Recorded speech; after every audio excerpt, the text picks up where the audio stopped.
сонгодог загварын машинууд ч арилжааны зорилгоор ашиглагддаггүй юм шүү дээ. Яг хоо хобби маягаар худалдаг. Зорилттой зүйлч бий л дээ. Гэхдээ тэр нь өргөн хэрэглээний тээврийн хэрэгсэл шиг түгээмэл бишээ.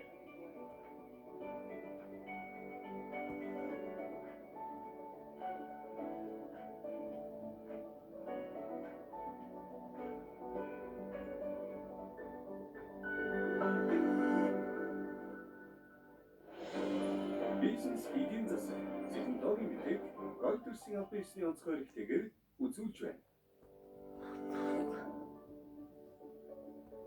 10 дугаар сарын 1-ээс 7-ны өдрүүдэд Хятад улс даяар тэмдэглэх үндэсний баярын үеэр иргэдийн худалдан авалтыг идэвхжүүлэх зорилгоор тус улсын засгийн газраас төрөл бүрийн сурталчилгааны ажил өгнөж байна.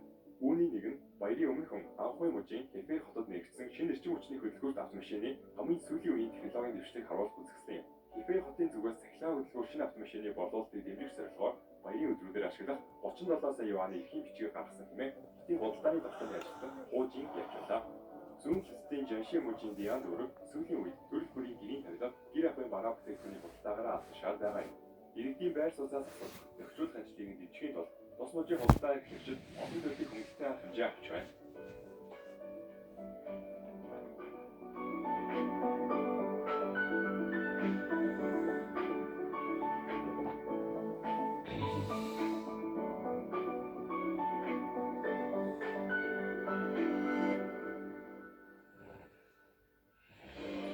Бизнес эдийн засаг технологийн мэдээг Reuters-ийн албан ёсны онцгой эрхтэйгээр үзүүлж байна.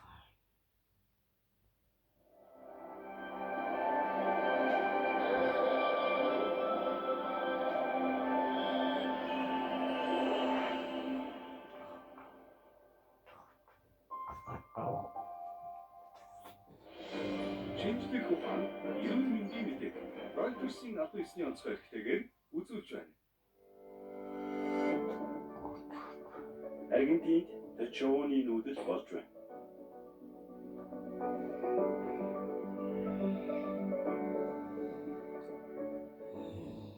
Бразилийн эрэг усанд автсаар байна.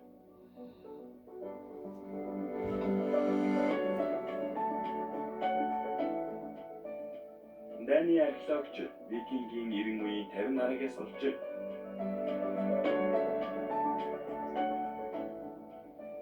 Эртний Перуд эмэгтэй өдөртөгч байсан гэх таамаг дэвшүүлжээ.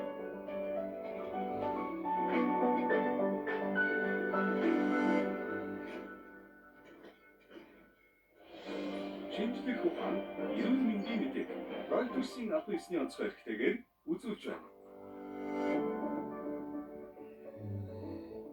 Аргентины зүүн хэсэгт Атлантын далайн эргийн ойролцоо орших Илария Аскасуби хотод татнууд асуудал үүсгэж эхэллээ. Геологчдын үзэж байгаагаар ой мод сүйдснээс болж олон мянган ногоон, шар, улаан ангийн тачуунууд хот руу нүүж иржээ. Тэд захилгааны кабель таслахаас гадна зогсолтгүй хашигчин оршин суугчдын амар тайван байдлыг алдагдуулж байгаа юм. Геологч Дайна Лера Аргентины ой их хэсэг олон жилийн турш аажмаар устж үгүй болсноос татнууд цөөрөн газар орж ирэх боллоо хэмээн тайлбарлав. Сүүлийн хэдэн жил татнууд намар өвлийн үлрэлт тус хотод орох болсон байна. 5,000 хүнтэй энэ суурьнд заримдаа нэг хүнд 10 тонн ногдох хэмжээний олон шувуу орж ирдэг гэв. Харин зуны үйлрэлт эдгээр шувуу үржилт орохоор Патагоны хадан хясаанууд руу нүүдэлдэг. Эдэн 100 тонн цахилгааны утас болон тулгуурууд дээр сууж байгаа. Мөн барилга сүмийн дээгүүр сүргэлэн нисэх нь найруулагч Альфред Хичкокийн 1963 оны Шувууд киноны аимшигт дүр зургийг санагдуулсан байна. Нэг ухаж амьдардаг баднуудын ихэнх нь уулын бүсэд амьдардаг. Тэд үргэлж энэ орчноос хоолт ижээлээ олж авсаар ирсэн. Өнөөдөр уг бүс нутаг сүйдэж байгаа нь асуудалтай болж байна. Буэнос Айрес мужийн өмнөд бүсийн ой мод гэхэд ойрын жилүүдэд жилд 4% нустаж байна. Баднуудад хоолт ижээл олдохгүй байгаа учраас хот руу улам бүр ойртож хоол хүнс хорогдох газар уух усаа олж байна.